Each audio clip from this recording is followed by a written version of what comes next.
My own personal Fiddler on the Roof moment would have to be playing Grandma Seidel in a summer camp production in the mid-1960s. And if you rack your brain, you probably have your own, whether tearing up over sunrise, sunset at a wedding or bar mitzvah, or seeing Topol play Tevye in the movie for the first time. Drama critic and Jewish historian Alisa Solomon will enlighten us on how Sholem Aleichem's story of Tevye the Milkman became a cultural touchstone for people all over the world. She's here tonight with Wonder of Wonders, a cultural history of Fiddler on the Roof. Please welcome Alisa Solomon to the JCCSF.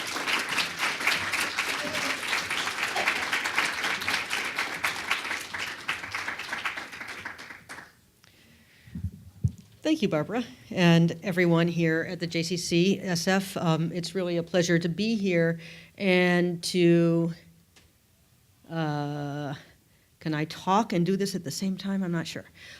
It's very much a pleasure to be here and to be speaking tonight as the culminating event of the Fiddler at 50 celebration here in the Bay Area, which has been a great way to celebrate this show that seems to continue to reverberate, and I expect it will be continuing to do so for another half century at least. It's astonishing for me to realize that we now stand in relation to Fiddler on the Roof, that is to say 50 years away from its creation, the same temporal distance that the artists who made Fiddler on the Roof stood in relation to the Sholem Aleichem stories about Tevye that were written from over a 20-year period from 1894 to roughly 1915. That seems like so much longer ago than the 50 years between us and Fiddler because, of course, of the tremendous changes in Jewish American culture and the shift from Yiddish to English language popular culture. And I'll be talking a little bit about the 50 years since Fiddler and forward to us tonight, though, of course, the story of what happened before Fiddler, where it came from, the Sholem Aleichem stories, and then their translation into English and the representation and the construction of an idea of the shtetl in the post-war period is part of what I talk about in Wonder of Wonders. So exactly 50 years ago today, Jerry Bach, the composer, Sheldon Harnick, the lyricist, Joseph Stein, the librettist, and Jerry Robbins, the director and choreographer, were hard at work on hammering out the script to Fiddler on the Roof, to making it into the show that all of us know and presumably love. They were casting the show. They were in the middle of casting the show. Robbins took an extraordinarily long time to put the actors together for the production. He started casting it in the fall of 1963 and kept working on that right up until they started rehearsals in June of 1964. But by this point in January, Zero Mostel was already signed on to play Tevye. They started rehearsals in June. They worked for several weeks in New York City. Then they went on the road in tryouts, as used to happen with Broadway shows, to Detroit, and then to Washington, D.C. in August. And then they came back and opened on September 22nd, 1964 in New York City. And at that time, no one had the slightest inkling that they were making something that anyone would want to be talking about in this way half a century later. Even though by Washington, where the show was beginning to gel, the company felt, and the reviews were very strong, they did have a sense that it was going to be reasonably successful. You know, the actors I interviewed told me that they started to feel by Washington that maybe they'd have employment for maybe a year. But they had no idea that it would be a blockbuster success, and even less that Fiddler would become something much more than a musical. What more it became and how it became it is my subject today. I'd like to look at some of the ways that Fiddler on the Roof, a constructed piece of that very artificial form called the Broadway musical, turned into nothing less than folklore.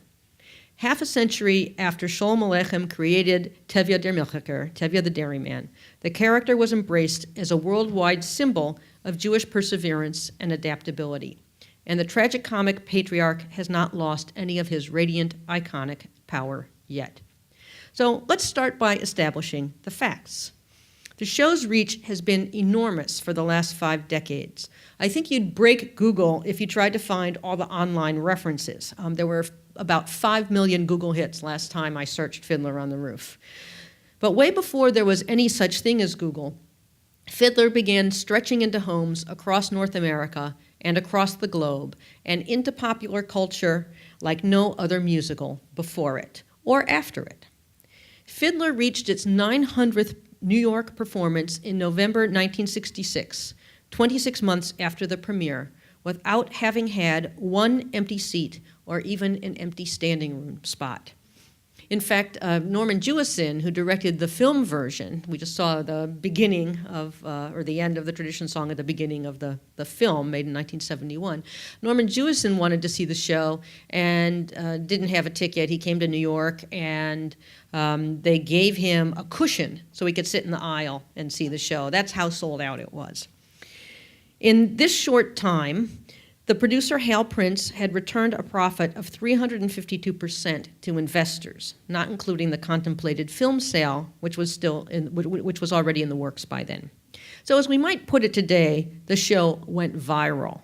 Back then, that meant national companies were lighting down in cities large and small all over the country, and foreign productions were opening all over the world. By 1971, there had been 15 productions in Finland alone.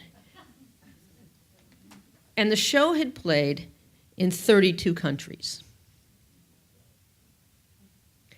But one didn't need to be near a theater hosting a production to know and partake of the fiddler phenomenon. In his Tevye costume, arms posed as if playing an invisible violin, Zero Mostel graced the October 19th cover of Newsweek in 1964, which had a paid circulation of 1.5 million at the time, which I like to say is maybe the most nostalgic point of this entire talk. The original cast album at that point, released the same month, topped $1 million in sales within a year. Right away, wedding bands all over the country, wedding bands all over the country were expected to be able to strike up the tunes on demand. Long before the movie played in cinemas in every small town, Cannonball Adderley recorded a jazz version of the score. That's what you're hearing a little bit of now. Joe Quijano recorded a Latin version. Edie Gourmet sang Matchmaker on The Ed Sullivan Show. And this was only a few months, it's significant to note, was just some months after the weekly television variety program caused a sensation by presenting 4 British fellows in tight suits and skinny ties called The Beatles. Popular culture was changing, and this was a moment of fascinating transition for a show that, after all, is about transition.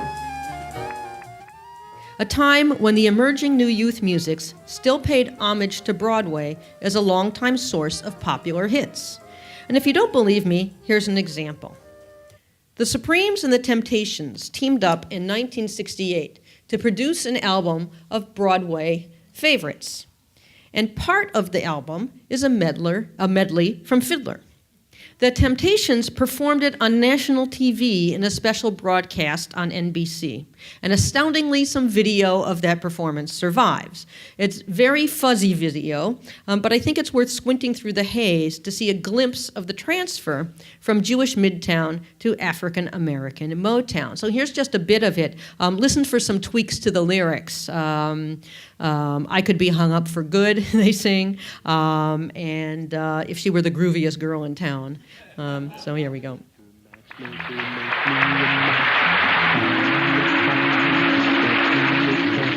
Matchmaker, matchmaker, look through your book and make me a perfect match. Matchmaker, I'll bring the wine, I'll bring the matchmaker and fine. I'm misunderstood, yeah, I could be hung up for good.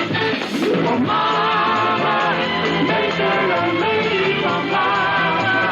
If her lips and now will be where I wouldn't bother if she was a groove in your selling time. Let's make her, get me a bed, buy me a pie, get me a cat. Night after night in the dark I'm alone. Make me a man, make me a man, find me a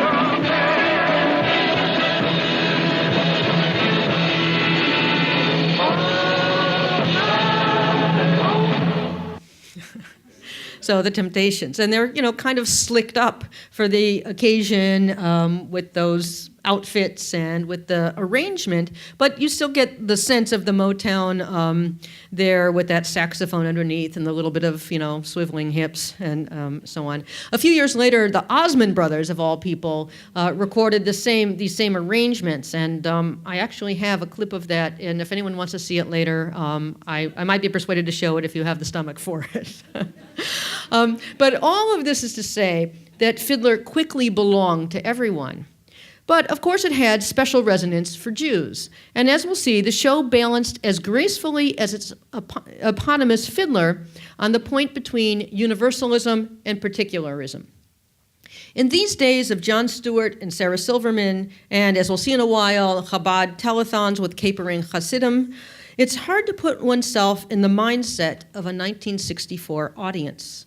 They were not used to seeing Jews in popular culture, a certain kind of Jew, that is. Because, of course, Jews had been visible on the Broadway stage and elsewhere for a very long time. From the hugely popular intermarriage comedy, A.B.'s Irish Rose, and its many imitators in the 1920s, The Diary of Anne Frank in 1955, the cheery Zionist musical, Milk and Honey, in 1961, and on television, the J-word thrived, there they are, the Goldbergs, as early as 1949, when the Goldbergs crossed over from radio to become one of TV's first sitcoms. But the Y word, for Yiddish, was something else. Images of Eastern European Jewry flourished exclusively in the Yiddish language theaters popular with the immigrant generation, and in the post-war era, in significant books and artworks that shaped America's image of Eastern European Jewish past, but were mostly consumed in private or Jewish venues. On the Great White Way, Jews had to be white, not greenhorns.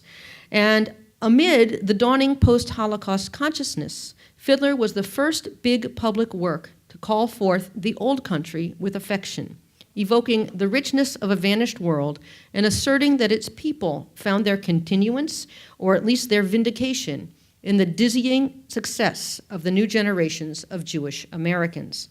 Fiddler came to stand for that history, and to this day it's taught as a document of shtetl life in schools at all levels.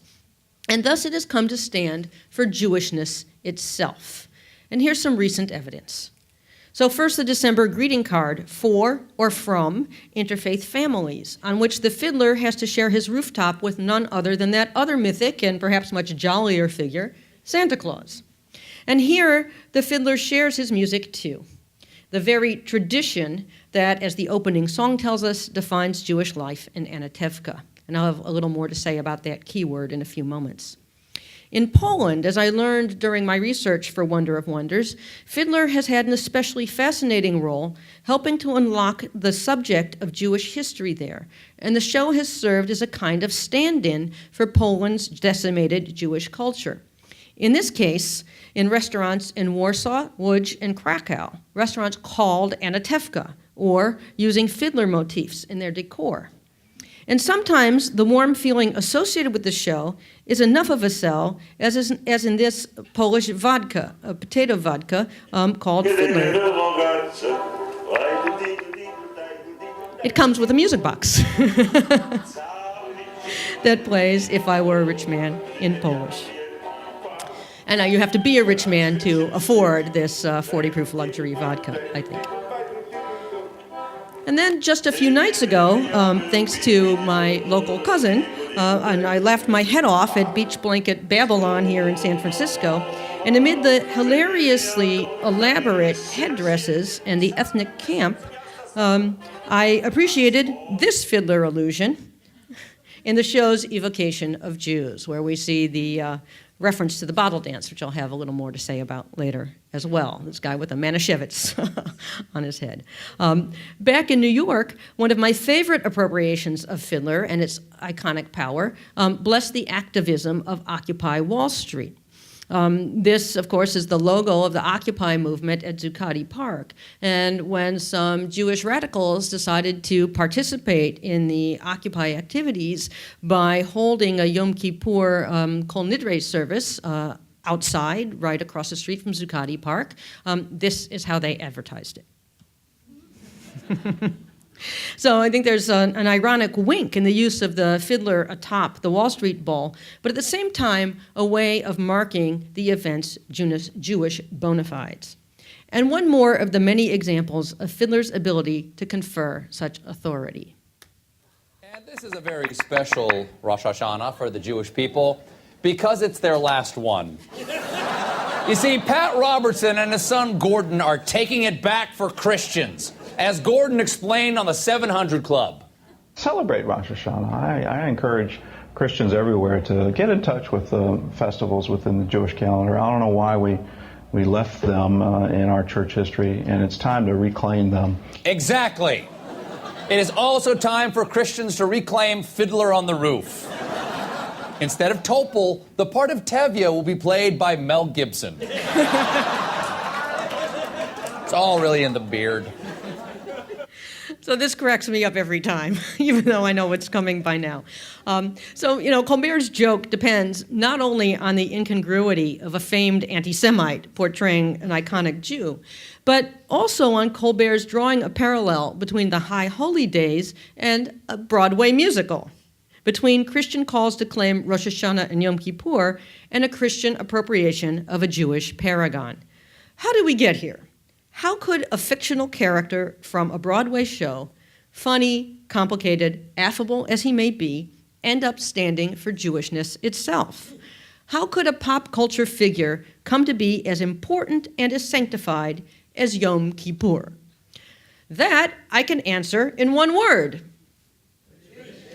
Yes, tradition, and one word and maybe a few more of explanation. And in fact, I'm going to answer with 3 songs and a dance. But yes, the first of those songs, tradition.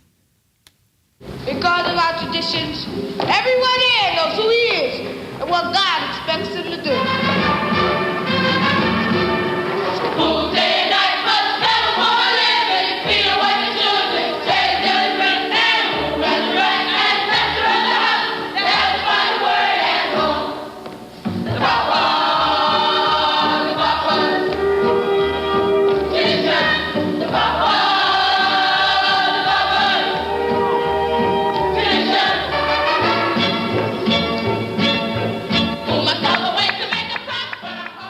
So this clip is from a production at a junior high school in Brooklyn from 1968.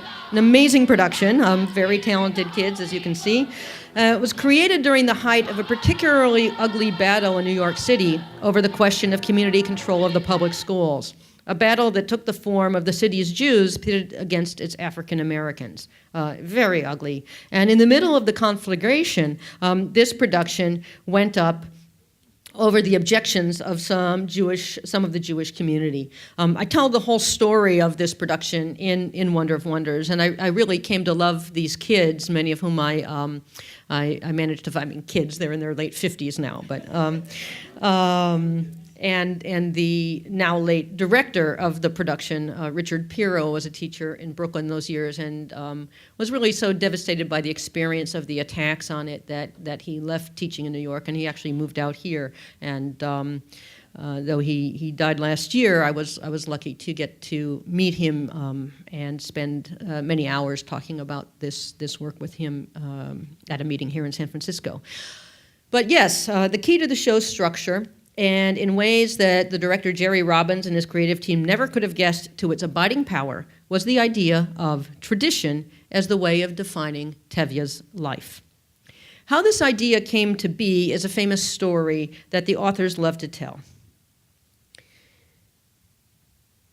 they were having script meetings with Robbins once he came into the process. Bach, Harnick, and Stein had already come up with the idea to work on the show. They drafted it, and it took a while before they got Jerry Robbins to be the director.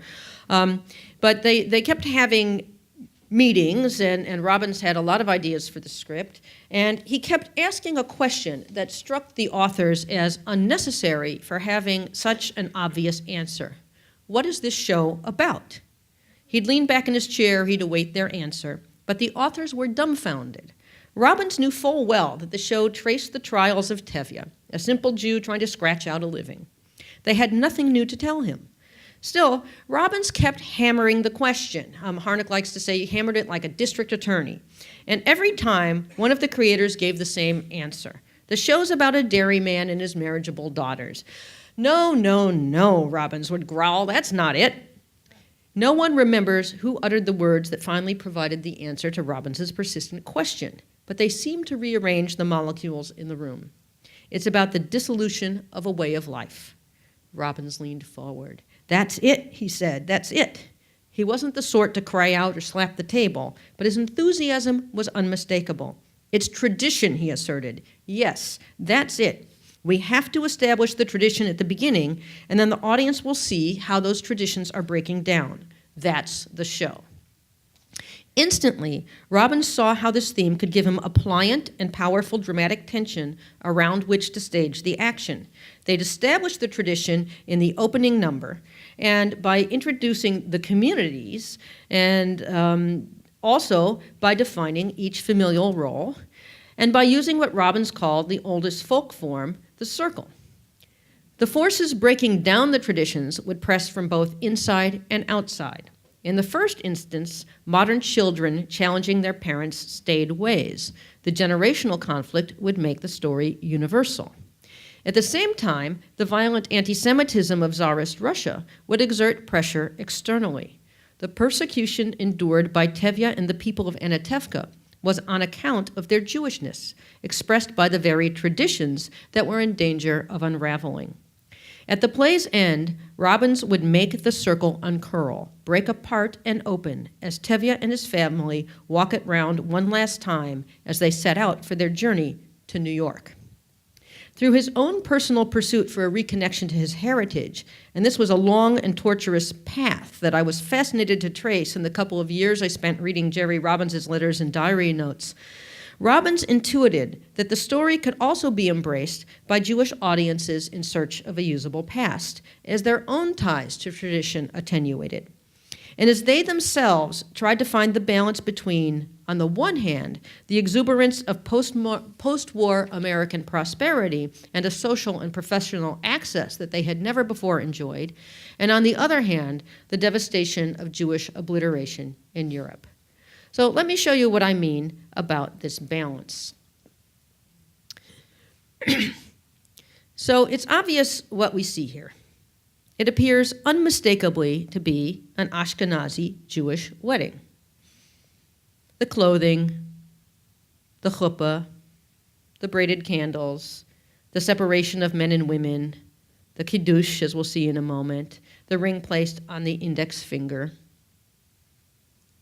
As I'm sure you recognize, this is the wedding sequence from the Norman Jewison 1971 movie version of Fiddler. This scene of a marriage between Seidel and the tailor model comes right in the middle of the 3-hour movie, and it's a whopping 21 minutes long, this scene.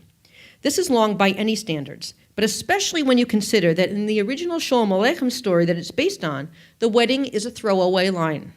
Auf morgen ist gewinn bei uns das Knasmal and takabald nach dem de Chasana. The next day we celebrated the engagement, and soon after, the wedding.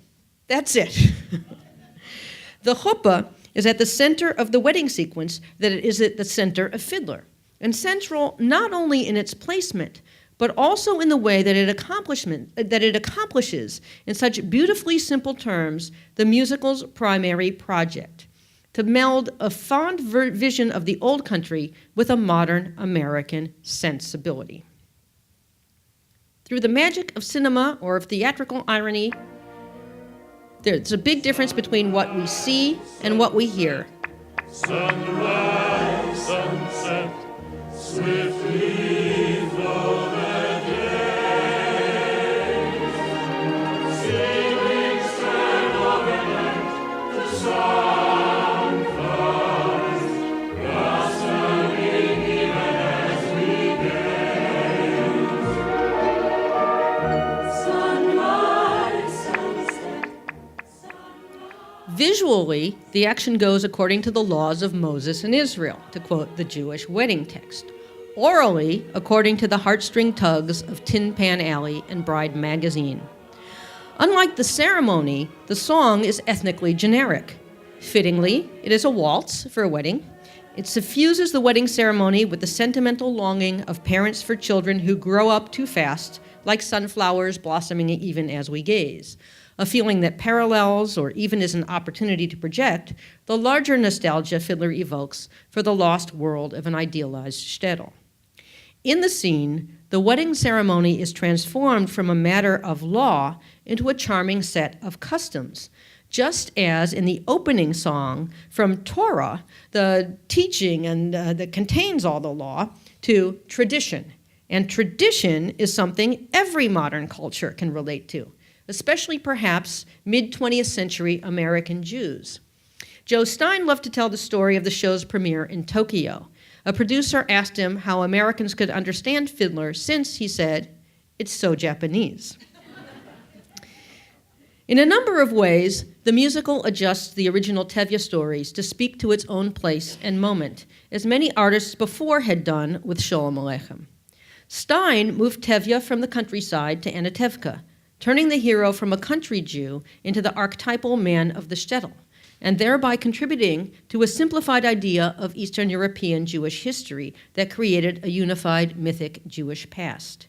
In a definitive essay on the changes from the Sholem Aleichem stories to the musical, Seth Wolitz has argued that in Fiddler, American ideals of individual rights, progress, and freedom of association are assimilated into the Judaic tradition, and Tevye's values are posited as the same as America's, only thwarted by pogroms and oppression.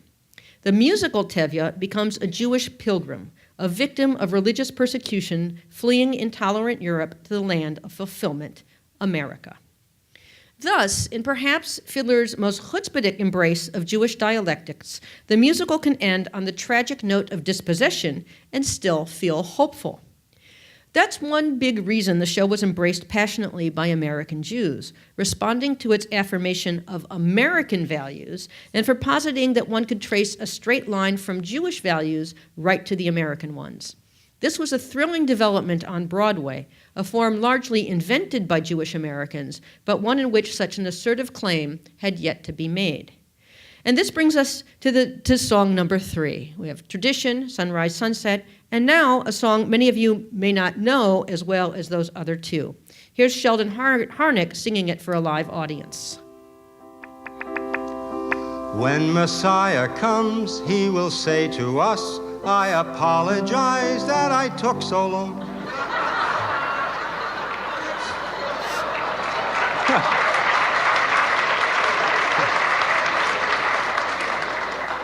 But I had a little trouble finding you. Over here a few and over there a few. You were hard to reunite, but everything is going to be all right. Up in heaven there, how I wrung my hands when they exiled you from the promised land. Into Babylon you went like castaways on the first of many, many moving days. What a day and what a blow. How terrible I felt you'll never know. Since that day, many men said to us, get thee out. Kings they were, gone they are, we're still here. When Messiah comes, he will say to us, don't you think I know what a time you've had? Now I'm here, you'll see how quickly things improve. You won't have to move unless you want to move. You shall never more take flight. Yes, everything is going to be all right. When Messiah comes, he will say to us, I was worried sick if you'd last or not. And I spoke to God and said, would that be fair if Messiah came and there was no one there?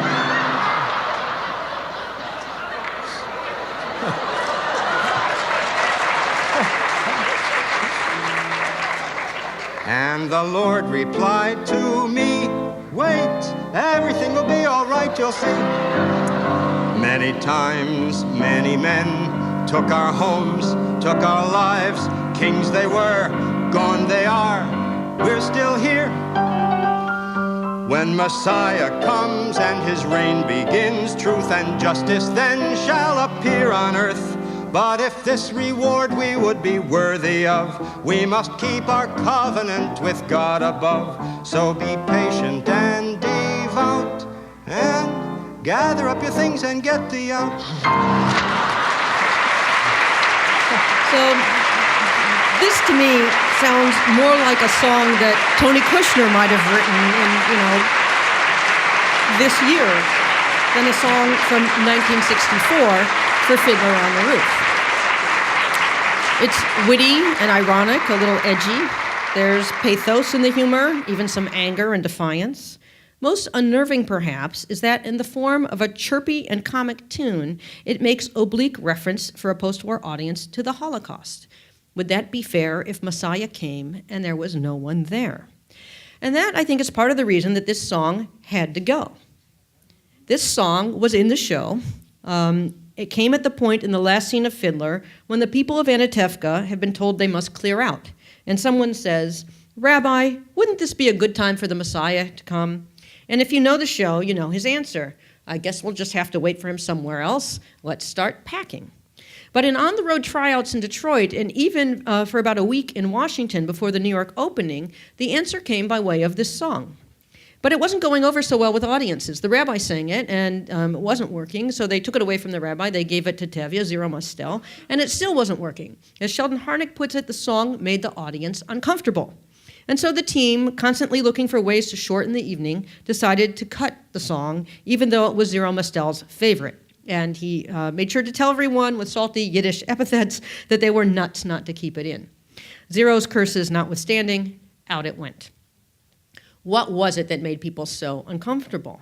What tone and image was Fiddler on the Roof presenting that could not accommodate that wry and discomforting musical number? The ironic allusion to the Holocaust, as I've mentioned, I think is one reason. The shock and loss of this cataclysmic catastrophe, not yet even named the Holocaust, was still too raw and traumatizing to lend itself even to the indirect and sympathetic kind of humor in the lyrics. More significant, singling out the experience of Jews in the Holocaust in 1964 was, for the team creating the musical at least, regarded as going against the American grain, into which Jews were rapidly assimilating. Jews in the 1950s and early 60s were not defining themselves as the victims of Hitler, but were seeking integration into American society and culture by embracing a liberal family of man ethos and claiming an equal place within it. When Messiah comes, works against that effort, for the focus to stay on the redemption offered by America, both for the audiences of the 1960s and those today who respond nostalgically or for the first time to the show's universalizing impulses. The degradations of Europe must be figured as part of the world that is left behind, escaped, not recalled as the graveyard it became. In the song, the Messiah's tuneful apologies clash with Fiddler's forward-looking way of looking back. At the same time, the deleted song also threatened to make the play what some producers, the authors originally approached for backing, accused it of being, as they turned down Bach, Harnick, and Stein. That is, of being, as they put it, too Jewish. Too Jewish? Why? Because the song highlights the central doctrinal difference between Christians and Jews, namely that, well, we don't think the Messiah's gotten here just yet. Fiddler reflected a Jewish desire to blend in as a distinct but well-fitting member of the American mosaic. The song tipped the balance too far in the direction of Jewish difference. The sweet spot with the tradition concept was in handing over a legacy that could be fondly claimed without exacting any demands. Heritage, after all, is not something one does. It is something one has. Through Fiddler, Robbins and millions of spectators in the decades to come could cherish and admire a legacy in the safely secular make-believe space of a theater. It could be honored, appreciated, celebrated, and relegated to the past, a proud reminder of how far we'd come. And that made Tevye the folk hero of Jewish America, the authority on our history and legacy to be quoted by rabbis, as the rabbi did at my own nephew's wedding last spring, and in other ways as well. One of the most beloved Tevyes over the years, Theodore Bickel, who has performed the role a couple of thousand times, demonstrates how much ritual authority Tevye has come to command in this advertisement for a funeral home, assuring potential customers that the company heeds the traditions.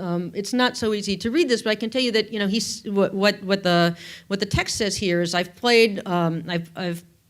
played many roles in my career. Perhaps the most important is Tevye, and because I've performed it so many times, I understand the importance of keeping traditions and keeping our faith alive. And so, therefore, I can vouch for this funeral company and tell you that they, he can give it its texture from the fictional character of Tevye. Yeah, exactly. I hope so. And Bickel invokes the immense moral authority Tevye commands, not only for commercial pop propaganda, but also for political propaganda, as in this very recent video. My name is Theodore Bickel, and I want to ask you to help prevent a terrible moral tragedy. I spent much of my life playing Tevye in Fiddler on the Roof. I see a parallel with what is happening today. 40,000 Bedouins in the Negev desert are being told to get out of their homes. Remember the scene in Fiddler on the Roof when the Russians arrive and tell them they have 3 days to get out. Tevye says, why should I get out? They say, not just you, all of you. He says, why? Why should we leave? I don't know why. I have an order here. He said, piece of paper and get the out. What if we refuse to leave? We know the consequences of refusal. So there's one last and very instructive arena of Fiddler's abiding power left to explore, and this brings us to the dance I mentioned, and it brings us into the ritual realm. This dance was a very late addition to the show, joining the action in Washington after the reviews there had been published. No one knew it was coming, except, of course, for Jerry Robbins. Though Robbins was estranged from his Jewishness as a young man, the name change from Rabinowitz just being the surface manifestation, he had warm memories of a trip at the age of 6 to his father's childhood home, the shtetl of Rozhanka, in what was then, between the wars, part of Poland. And when he read and heard the early draft of Fiddler, he was charmed by the material and excited by the possibility of delving into a culture whose rejection he was beginning to regret. He immediately amassed a small library of books and films and began cramming like a grad student with oral exams coming up. And he hired a dance research consultant, a woman named Devorah Lapson, an expert in Jewish dance, to broker his entree into Orthodox celebrations, into fieldwork, really, ethnographic fieldwork. Robbins reached her in the fall of 1963 through the Jewish Education Committee, where she was promoting the innovative idea of integrating dance into children's school curriculum. Robbins's timing couldn't have been better. The autumn festival of Simchas Torah was coming up, and Lapson knew of a shtibel, or a small community prayer house, where this typically ecstatic holiday would be celebrated with special abandon. Robbins attended, bringing along Joe Stein, Jerry Bach, and Sheldon Harnick. Dozens of men crammed into the tiny shtibel, singing, clapping, knocking back schnapps after schnapps after schnapps. Their dancing came as a revelation. The secular showmen expected gentle folk forms, everybody holding hands, moseying around a circle. Instead, they felt the room shake from the floor stomping, body-twisting, athletic flinging, and writhing. Then, Lapson scored an invitation for a Hasidic wedding. Once again, the dancing enthralled Robbins with what he came to call its virile ferocity, and he couldn't get enough of it. He attended wedding after wedding, where he saw the bride and groom lifted up in chairs by their guests, and often a flimsy cord hastily stretched between stanchions instantly acquire the force of a high concrete barrier separating men from women. But every time it was the men's dancing that amazed Robbins. In handwritten notes, he marveled. My great wonder, watching the dancers, was how people weren't hurt and bruised as bodies were flung centrifugally from out-of-control circles. Hats flew off, chairs overturned. But the rough, dominant force that was released by all this kinetic energy was overpowering. Two things held them together. Their constant hand grip, when if broken by the external momentum of the dance or by another body flinging itself into the dancer, was always regained, reunited. And secondly, the deep and powerful assertion, a strength I never knew, a dedication to a right, claiming survival and joy, procreation and celebration, an explosive foot thrust to the floor that shook the room, that said, yes, I am here and I celebrate the continuity of my existence. This was a profound reaction for a man who had long felt shame about what he regarded as weak Jewish masculinity. Now, that stereotype was pulverized by the whirling frenzy of these dancers. From the beginning of his work on the show, Robbins insisted that it emphasized Jewish robustness and resilience, not cutesy sentimentality. The dancing he saw at the weddings provided the proof positive and further inspiration for that demand. Something else intrigued him too.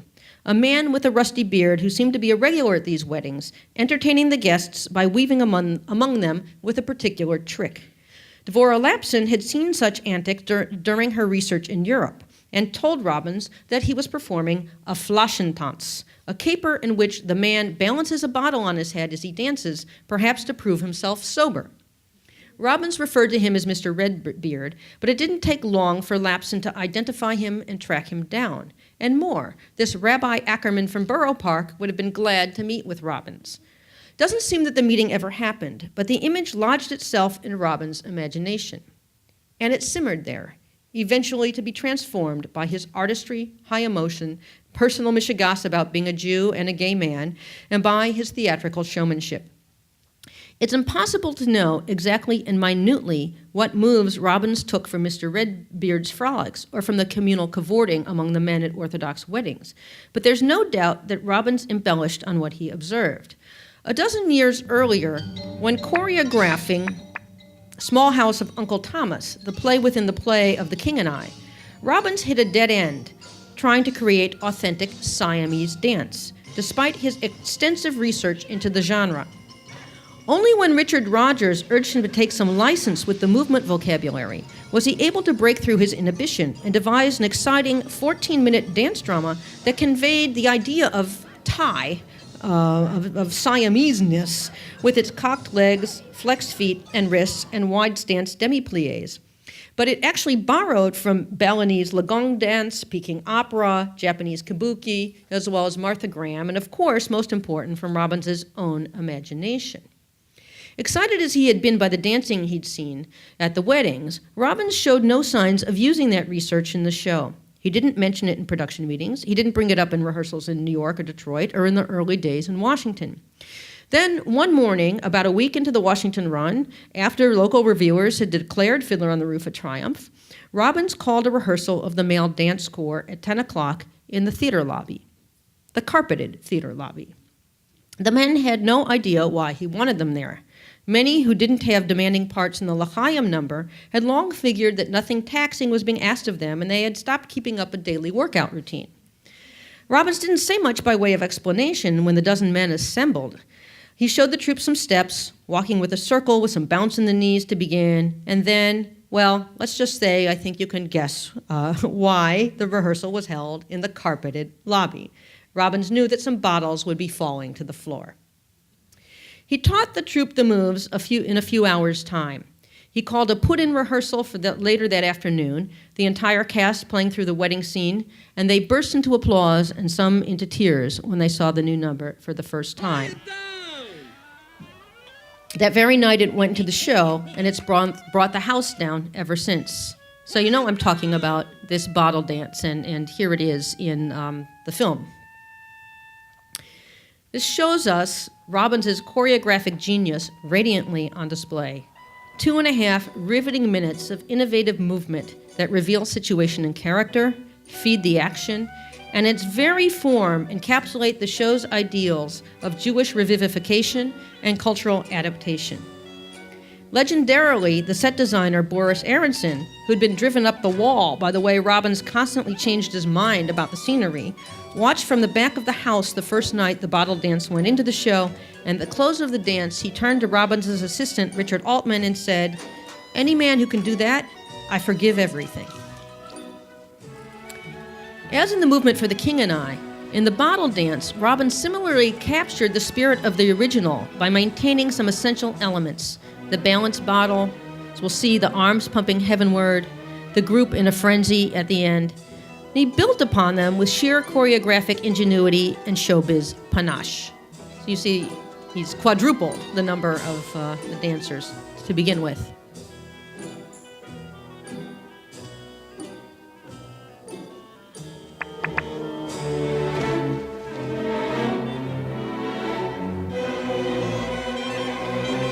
You hear how show busy it is. The music, cues us now that here comes the big moment.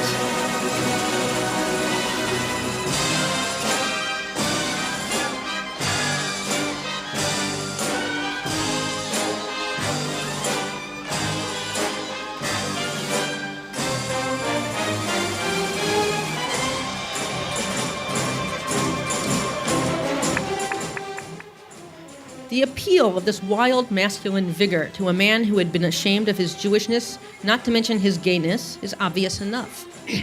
But his de-sissifying of the Jewish male through this dance also spoke to Jewish audiences who carried shame about the Holocaust, and especially of the accusation that Jews had gone like sheep to the slaughter. Robbins had two directorial notes for the dancers. "You're working yourself into a state of joy," he told them, and he said, "Butch it up." In its very form, the bottle dance embodies Fiddler's essential gesture by expressing what looks like a religious folk form within the idiom of a Broadway showstopper. So here, the camera just cuts away before you see the choreography's final pose, the quintessential foot-like finish. They all finish the dance like this, which you don't see in the film. Down on one knee, arms spread wide, chest thrust forward, kind of like Al Jolson in The Jazz Singer, that other Rabinowitz who went into show business and changed his name to Robin. You couldn't be any more razzmatazz than that. And this could be the end of the story insofar as the last rehearsals in Washington reshaped the show for better and forever. But something so much larger happened with the bottle dance, and it's an emblem of Fiddler's own function of providing a usable ethnic past to Americans in the 21st century. Through Robbins' genius, popular culture, as often happens, absorbs and remakes an element of the presumed folk culture, and then, amazingly, returns it to the folk who take it up as their own authentic expression. The choreography Robbins made up becomes, as you'll hear called in a moment, an age-old, magnificent dance, and a means of bringing Jewish tradition into a bar mitzvah as if the bar mitzvah itself were not sufficient to the purpose. So I'm going to show you two short clips to finish, and this is an advertisement for a group called the Amazing Bottle Dancers that you can hire. Congratulations, you're planning a simcha, a wedding, a bar, a bat mitzvah, a 50th wedding anniversary. Now that's cause for a celebration. Obviously, you would love for your party to be something wonderful, something special and unique, not the same old, same old. Every one of the appearances of the Amazing Bottle Dancers is indeed something wonderful and truly unique. What you're about to see will be that special something, the highlight that you and your guests will always remember. Shmuel, Nachum, Evram, Moshe, if you have Maddie, bring her in! Pay attention to the music, which is the Fiddler score.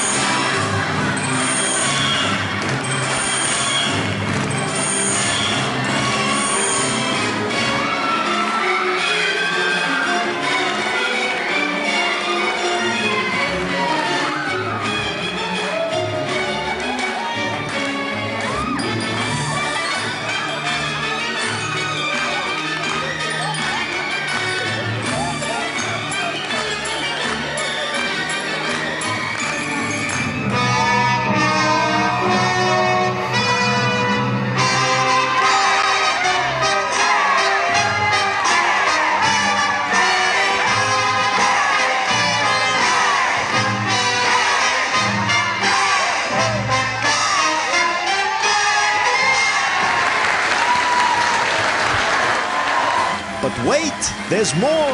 The rabbis go out into the audience, getting everyone up for a horror that no one will soon forget, featuring authentic klezmer music.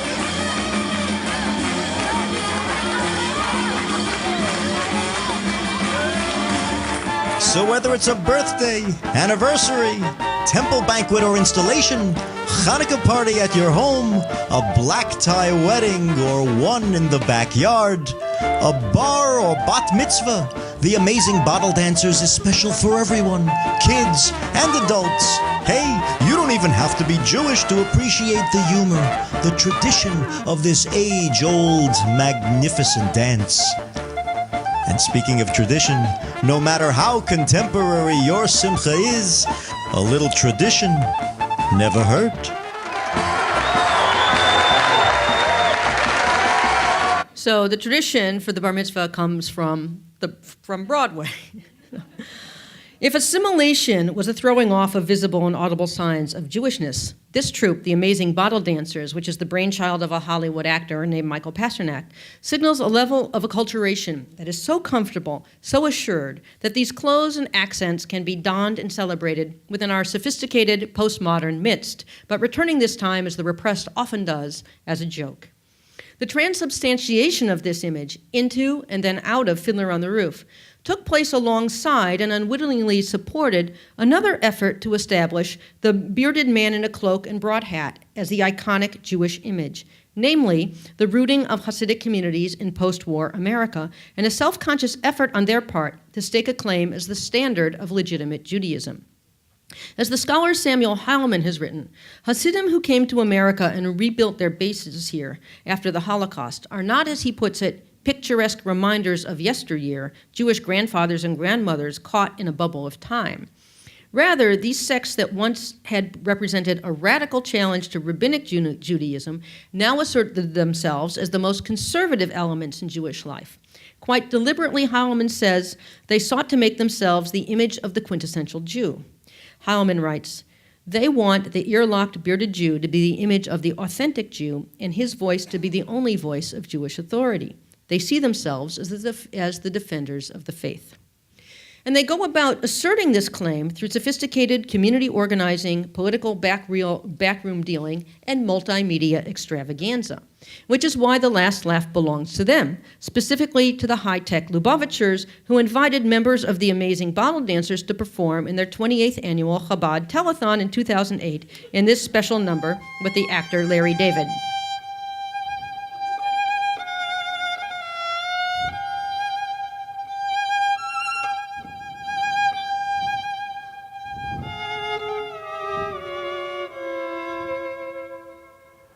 A fiddler on a tote board.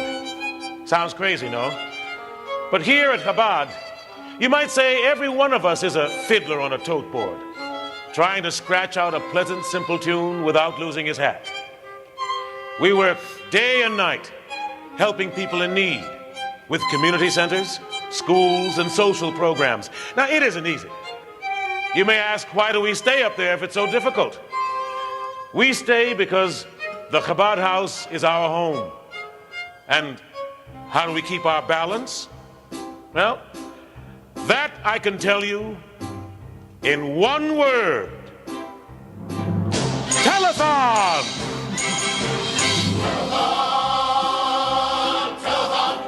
And here come the Amazing Bottle Dancers.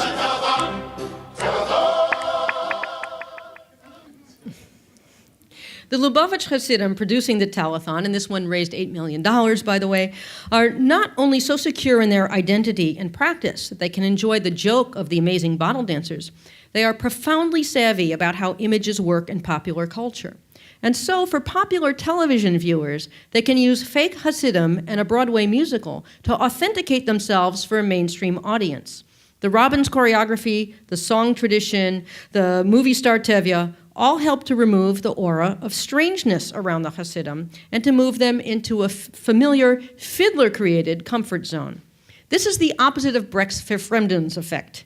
It's a naturalizing effect. It embraces Hasidim into American consciousness, where their lives can be not as shaky, but as stable as a fiddler on the roof.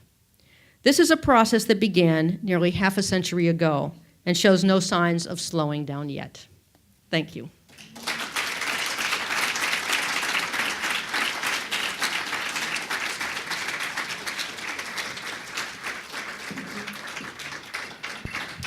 So now we'll open it up to questions. Please just raise your hand. I'll come to you with the mic. Hi, a couple of quick questions. One, in all your research, who gave you the best stories about the putting together of the show? And then the second question is, in all your research, did you come across any criticism of the show by Jewish scholars or so on, that it was too slick or commercial or sentimental? Yes to the second one, and I'll say more about that in detail. Everyone I was lucky to speak to was wonderful. I spent a lot of time with Sheldon Harnick, the lyricist, who's been incredibly generous with his time, and I was very lucky to spend the better part of a day with Joe Stein and to correspond with Jerry Bach before they both died in 2010. And then with a number of the original cast members. Austin Pendleton remembers everything in great detail. He was the original model, and he was just incredible. And I spoke to a number of the other cast members, chorus members, as well as some of the principals that are still alive. And tried to piece together the making of the show through the mosaic of their memories, which luckily did not contradict each other very much. I mean, it's tricky. I can't remember what happened 2 hours ago, and I was asking people to give me detailed descriptions of things that happened 50 years ago. But I also had notes, voluminous notes from Robbins and variant scripts and notes from the other creators and so on. So, but everybody was very warm and generous, and I think part of it is just that's because who they are, but also because of the show itself. People who worked on the show loved it very much and felt that they had really created a community of Anatevka. As for the other question about Yiddishists and Jewish scholars and their reaction to the show, not universally, but certainly vociferously, there were opponents. Irving Howe, who later wrote World of Our Fathers and arguably was able to find an audience for that because of Fiddler, wrote a scathing review in Commentary where he referred to the show as representing the cutest shtetl we never had. And others, like the contemporary Yiddish literary scholar Ruth Weiss, in her relatively recent book, The Modern Jewish Canon, the introduction to that, has some scathing words for Fiddler on the Roof as well. And the basic argument, there's two basic arguments there. And Irving Howe's case, he was kind of reviewing the audience more than reviewing the show. He was angry that American Jews didn't know more about their history and that they were embracing Fiddler as a representation when all it was a Broadway show. But of course, all it was a Broadway show. It was not making other claims for itself. And the other criticism from him and especially from literary scholars is that it isn't the stories by Sholem Aleichem. It changes the stories. And it uses, for example, only 3 of the stories of the daughters. There are several more, much darker ones, a daughter who drowns herself, a daughter who marries the man that her father thinks she should marry and is absolutely miserable, and that man turns on Tevye and, tells him that he should get lost and so forth. And they're just layers of irony, and the way the comedy works in the stories is very different from how a Broadway musical works. And they felt that it was an oversimplification. And to me, the only thing you can say in response to that is, yes, that's correct. This is a Broadway musical, and those are very intricate masterpieces of the short story form by Sholem Aleichem. They are not the same thing. But at the same time, Fiddler made Sholem Aleichem popular for many people who weren't familiar with him already. When Bach, Harnick, and Stein got started on working on the show, they couldn't. They had the idea to work on these stories. Joe Stein had remembered them from his childhood. They had read. Somebody had recommended a Sholem Aleichem novel, Wandering Stars, which is a great novel about two Yiddish theater troupes traveling the world. And they realized they couldn't make a musical out of it. It was too sprawling, had too many characters. And Stein said that he remembered, though, other Sholem Aleichem material, the Tevye stories from his childhood. And when they went looking for them, they had a hard time finding them. They'd been published in English in the 40s, but they were out of print. And after Fiddler's success, the stories came back into print and new translations were made. And so people became interested, and people who wanted to find the Sholem Aleichem stories had a lot more access to them, if they weren't Yiddish readers, because of Fiddler. So I don't share that same scolding attitude, though I take the point. Any other questions? Right up here.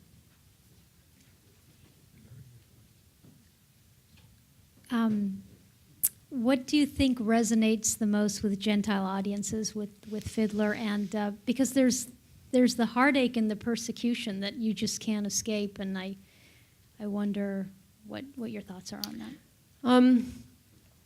I think it's a lot of things. I mean, I think anybody can relate to the generational conflict and to the loss of home and the disintegration of tradition and to the splitting apart of families. I mean, those are all very universal themes.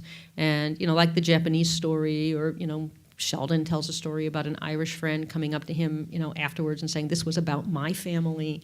There are just tons and tons of reactions like that. So I don't think I can single out any particular thing. But, as I tried to show in the wedding scene, I think that the show generally operates on those two tracks all the way through, the very particular and the universal.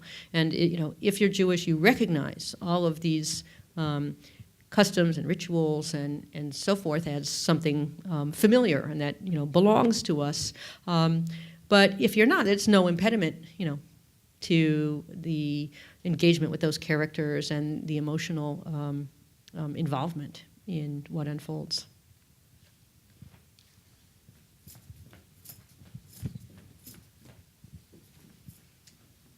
Yes, you spoke of the Japanese and the Polish versions. I wonder if either in the Russian version or some other one that might be very unexpected for us, like Finnish, I have no idea what that would be. If there's anything you want to highlight that was quite unexpected in translation. There was a production in East Germany, in East Berlin at the Kommershoper in the 60s. And the authorities required that all references to Russian oppression had to be taken out. So that's probably the most surprising aspect, I think, of a foreign production early on that I can remember off the top of my head. I think there's some questions up here, Andy. Oh, the translation of the Jewish community prior to the war and to the Jewish community here would be a very difficult thing to translate. And I'm wondering whether the Fiddler on the Roof made it possible or made the translation easier and certainly quicker. And my next question is the relationship or the effect that the Fiddler on the Roof had on the Jewish community here, and apparently some effect it had on the non-Jewish community everywhere. How do you explain that? Well, to the first question, I just agree with you. Yes, I'd say that's right. How do I explain that? I mean, I tried to explain some of it in what I was just saying about that moment in 1964 when the show opened was, I guess a moment when Americans were ready to engage this. It was a kind of the high point of 20th century American liberalism, the ideal of tolerance. I think it was in some ways catching the wave of the civil rights movement. You know, all of these kinds of ideas and feelings are underneath the values of this show. And there was, people were open and receptive to those ideas in that moment. Our next question here in the back. Hi, I haven't read your book yet, so I don't know to what extent you get into this, but you were discussing the cut Sheldon Harnick song, which was very biting, which I love, but was biting. And I'm wondering if some of the reason was they were nervous about hiring Zero Mostel, or could you speak a little to whether or not? Well, they did hire Zero Mostel. Right. So yeah. whether they were a little bit worried about getting some political flack or making it more With that song? political. Or no, just generally, if you could speak to some of the issues around him. Yeah. So the question is, was there anxiety around the politics of the show, especially since Zero Mostel was in it? So that refers to Mostel having been blacklisted, and Robbins named names before the House On-American Activities Committee. So I think the first thing to say about that is these two men did not exactly love each other. Mostel really hated Robbins and really was disgusted by his having named names. And, Robbins, later in his life, was disgusted with himself for having done so as well. It's all over his diaries and notes. And that rivalry played out in the rehearsal room. And which was a rivalry that wasn't only political, it was also a clash of personalities. I don't think you could have two more different temperaments than very classical and erect and contained Jerome Robbins and sloppy, spilling, obstreperous Zero Mostel, who gave Robbins a hard time every step of the way. No, I mean, the blacklist was over by then. Joe Stein had been a communist in his youth. Everybody was a liberal, at least, working on the show. And I think they all understood that Mostel was far and away the best man for the part. And nothing in any of their notes, nor anything any of them said to me, suggested that they had any anxiety about like a red taint to the show at all. Though there is a kind of back history about some of the Sholem Aleichem material that I talk about in Wonder of Wonders, which was a couple of adaptations in the 50s by a troupe led by Arnold Pearl and Howard Silva, a blacklisted radio and TV writer, and Howard De Silva, the actor, who originated the role of Judd in Oklahoma and did a lot of film roles. And both of them were blacklisted and were very active on the left, and they formed a theater company as a way to put themselves back to work with a whole bunch of their blacklisted friends. And what did they do? A play called The World of Sholem Aleichem, and then later an adaptation of the Tevye stories called Tevye and His Daughters, not musicals, but in the 1950s, the first English language stage versions to make a big splash of the Sholem Aleichem material. So there is a deep attachment of this material to strains of the left. And in fact, the first translations into English by Francis and Julius Butwin in the 40s came about because they were leftist activists with Yiddish backgrounds, and there was a kind of vogue for finding the literature of the folk, the proletariat. And for them, that meant the Yiddish folk. And so they translated Sholem Aleichem. Our next question, and yes, this is our last question. I went to see Topol in a Castro Theater 2 months ago, and he talked about the show was in Israel in the 60s, the Bombatzur. I don't know if you know the show. Yeah, I have a chapter about the Israel production. And he said that it was in Yiddish, was not popular. Yeah. If you have any information about the show, and if you know any other show in anywhere else in Yiddish, was ever play. Yeah. So the first foreign production was in Israel. And as I said, I have a chapter in Wonder of Wonders that sort of chronicles how that came about and how it went over. And it was produced by a guy named Godek, who was he was called the Israeli Merrick. Gyara Godek, exactly, who was bringing splashy American-style musicals to Israel. Had a big hit with My Fair Lady, and then brought Fiddler. And as this gentleman mentioned, the first man who played Tevye was a sort of roly-poly comedian named Bombatsur, and then was replaced by Shmuel Rudensky, an actor of more gravitas. And it's not clear if that's who they wanted at first. He had a contract with Habima that they had to get him out of, and so on. But anyway, Rudensky then played the role. And though the critics disparaged it, it was a big popular hit in Israel. And then Godek had the idea that because Rudensky was a native Yiddish speaker, was an immigrant from Eastern Europe, that maybe they should do the show in Yiddish translation, which they did.